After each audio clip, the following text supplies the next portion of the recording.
Salut à toi, aujourd'hui je voudrais te parler des 8 manières d'améliorer son estime de soi pour mieux vendre, pour mieux négocier ou tout simplement pour être quelqu'un qui se laisse moins faire, moins se marcher sur les pieds. Alors la clé numéro 1, c'est apprendre à se connaître, c'est apprendre ses faiblesses, apprendre les choses dont on est bon, et c'est vrai qu'on ne prend pas suffisamment de temps pour se connaître, on ne prend pas suffisamment de temps pour apprendre nos réelles faiblesses et nos réels points forts.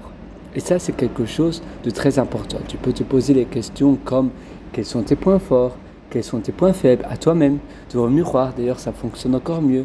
Tu peux également te poser des questions comme si tu devais décrire une personne, une histoire sur ta personne, on va dire. Donc, pas seulement une personne, mais toi, l'histoire sur toi. Qu'est-ce que tu dirais de toi? Comment tu te décrirais?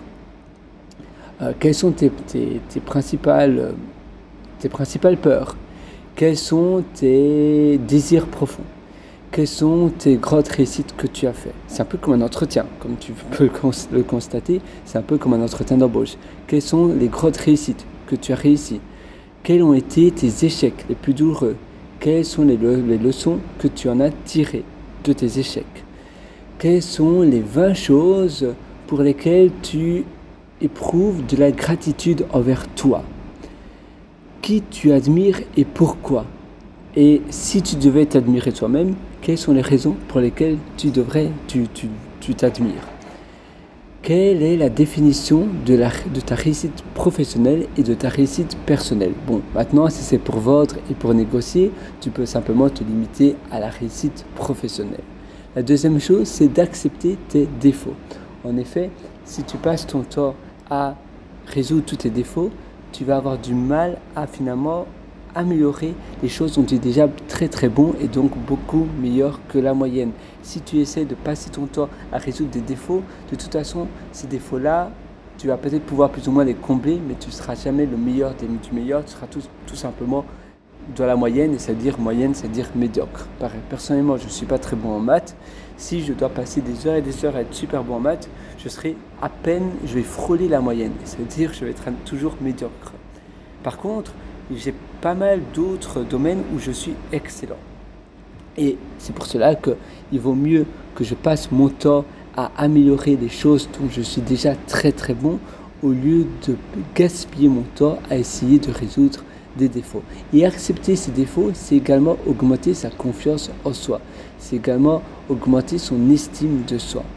Parce que si tu n'acceptes pas tes défauts, même des défauts parfois, des défauts physiques, si tu ne tolères pas ces défauts, eh bien tu auras du mal sur le long terme à pouvoir avoir une meilleure confiance en toi. Donc physiquement, d'accord, ça c'est mes défauts, c'est la manière dont je me vois. Mais très souvent, les personnes qui ont peu de confiance en elles, eh bien, leur plus gros problème n'est pas leur défaut en tant que tel, du complexe qu'ils ont, par exemple, mais bien la réaction qu'ils ont à ce défaut-là. La manière dont ils perçoivent et réagissent par rapport à cette interprétation envers donc le défaut en question. Donc, si tu te dis moins je pense à mes défauts, eh bien au mieux tu vas te comporter. Moins tu y penses, au mieux tu te comportes. Alors, la clé numéro 3, sois honnête envers toi-même et envers les autres. C'est très important, mais d'abord envers toi-même. Parce que si tu n'admets pas des choses à toi, eh bien ça va être dur pour toi après de bien te comporter et surtout d'avoir une bonne estime de toi. Donc, être honnête avec toi-même, c'est une grande qualité. Passer à l'action, réaliser des choses, et c'est la clé numéro 4. Toujours passer à l'action au lieu de stagner, au lieu d'être en inactivité. Au lieu de ne pas savoir quoi faire, eh bien tu prends les bonnes décisions. Tu prends les décisions adéquates. La clé numéro 5, faire taire finalement les critiques intérieur. Tu sais, on a une petite voix qui dit non, mais c'est pas possible de faire ça, non, tu peux pas faire ça. Parfois, on s'auto-entend cela.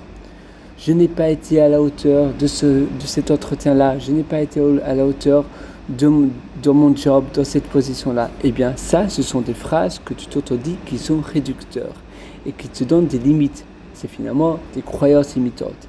Et il faut enlever cela, il faut épousseter cela, ces phrases limitantes, pour pouvoir élargir les champs des possibles et pour pouvoir élargir donc la limite que tu t'es créée. La clé numéro 6, c'est accepter l'échec. On fait tous des échecs et finalement les échecs c'est fait pour finalement s'améliorer. Si tu ne fais 0 échec, tu ne feras rien. C'est impossible de tout réussir dans la vie, impossible. Et d'ailleurs, il y a certaines réussites qui seront vues comme des échecs pour d'autres et pour toi peut-être comme des réussites et vice-versa. Accepter l'échec, c'est pouvoir aller de l'avant plus rapidement et également passer outre des obstacles. Si tu t'arrêtes à des échecs, eh bien ça peut te prendre du poids mental, ça te prend du temps et ça va te ralentir donc par définition de ton succès. La clé numéro 7, c'est affirmer ta personne, affirmer qui tu es. Voilà, dire qu'il y a quelque chose que tu ne peux pas accepter, dire non. Un non bien placé, mais dire non directement et ne pas être hésitant. Et dire oui quand c'est possible. Savoir exactement quand dire non, quand dire oui, mais pas dire oh, je sais pas, non. Ça va pas te donner une bonne estime de toi. Simplement oui, non, bien réfléchir et au plus tu pratiques cela, au plus tu vas t'exercer à faire cela, au mieux tu vas le faire et au plus souvent ça va se répéter, au plus souvent tu vas avoir cette habitude-là. Donc toujours ne pas être hésitant, ne pas dire je sais pas. Non, ça n'aide pas énormément. Je ne sais pas, c'est pas une réponse. C'est non, oui, ou bien je reviendrai plus tard sur cette question-là. Je vous enverrai un email si c'est avec un client ou autre. Mais pas dire je ne sais pas, non. Alors, la clé numéro 8, c'est être empathique. L'empathie, c'est une qualité, c'est une vertu et c'est très important d'être empathique.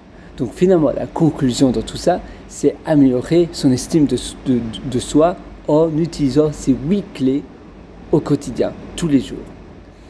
Tu sais, le manque de connaissances, c'est également mauvais pour ton estime de toi. Au plus tu t'y connais dans un sujet précis, au plus tu vas augmenter ton estime de toi, ta confiance en toi. Si tu doutes, si tu sais que tu as des faiblesses et que tu ne connais pas trop ton domaine, eh bien, tu vas douter et tu ne seras pas très confiant. Donc, parfois, il suffit de réviser le domaine en question. Si tu as un entretien d'embauche ou autre, ou bien pour la vente, la même chose. Si tu connais très bien le produit pour lequel tu vas et que tu sais les choses qui vont changer la vie du futur client, eh bien, tu pourras maximaliser ton effort sur ça. Moi, sur ce, je te souhaite tout le meilleur. Si tu es encore beaucoup plus loin dans ton amélioration au quotidien, je t'ai également concocté un livre qui s'appelle « Le succès n'est pas loin ». Ça se trouve sur mon site pierreroator.com, c'est pierreroator.com.